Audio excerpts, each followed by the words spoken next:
Thank you very much, Elon. Thank you. I want to thank President Lambert and Mrs. Lambert and Mayor Tolley and his wife Joan. Thank you all for being here. And I want to thank Emily Baldwin as the Secretary of the College Democrats who arranged for me to come today.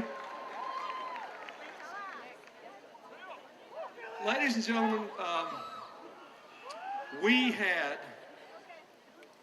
or to be more specific, Hillary and the people of Pennsylvania had a great night last night. She won a 10-point victory, carried 61 of 67 counties, and was outspent almost $8 million on television. And she won anyway because the people who need a president thought she would be the best to turn the economy around, the best to bring our troops home from Iraq, to rebuild our military, to take care of our veterans, the best change maker to give the young people of this country a brighter future. I'm very grateful to them, and I hope North Carolina will follow their lead. Thank you very much for being here today.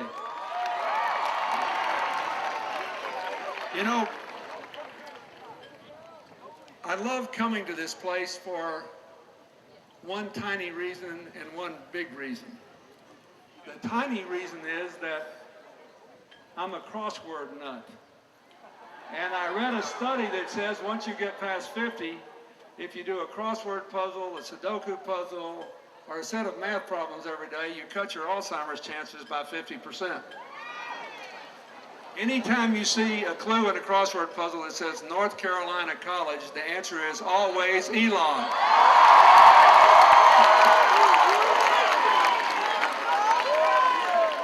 On a more serious note, I have a wonderful memory because when I ran for president back in 1992, we went out to small town America on bus tours. And on the last bus tour, we had a magnificent rally right here on this campus that I will remember for the rest of my life. And but I have to tell you, when I was here before, it wasn't a beautiful day like this, and I didn't get to walk across the campus to meet you. This is one of the most beautiful places I have ever seen in my life. I wish I could go back to school. Now, let me talk a little bit about this coming election. North Carolina is the largest state still to vote.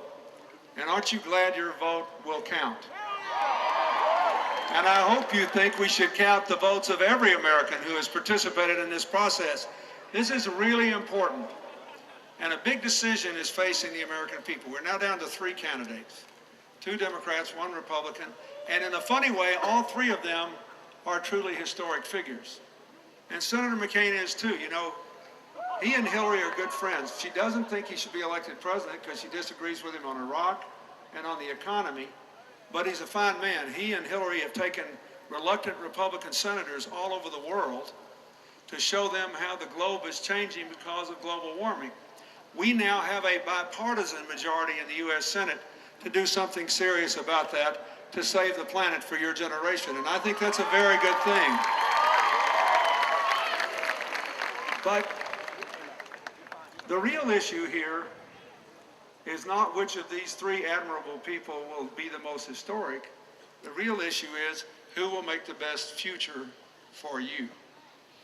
When we started this election, all the pundits, who are normally wrong, by the way, said Hillary can't lose the primary and can't win the general election. That was the conventional wisdom 15 months ago. And we were having dinner early in this election, and I said, you know I always disagree with them, and I'm sometimes wrong too, but I think it's dead wrong. I think you're going to have a hard time being nominated, and if you win, you'll be elected president by a good, strong margin because people will see that you're the best qualified person to turn the economy around, end the war, and make real changes that will guarantee the future. So I think you should do something to help yourself get through the hard times. Ask yourself right now, if you're fortunate enough to be elected president, how will you know when it's over if you did a good job? You think about that. How will you know when it's over if you did a good job? Because I can tell you, maybe this is just my weird perspective because I've been out of the White House almost as long as I was in. And my work today is very different. You know, I work out of Harlem in my foundation office. We try to help fight childhood obesity and diabetes among young people. We try to help the 28 million Americans who don't have a bank account get in the banking system. We try to help preserve small businesses in low-income communities. And we have 1.4 million people around the world in Africa, the Caribbean, Asia, and Latin America on the world's least expensive AIDS medicine, including about half of all the kids that are staying alive in the world today on it. We work on global warming projects in many American cities, in 40 cities on 6 continents, always with the condition that it has to create more jobs. So I see a different world, and I wondered how she would answer. This is the answer she gave.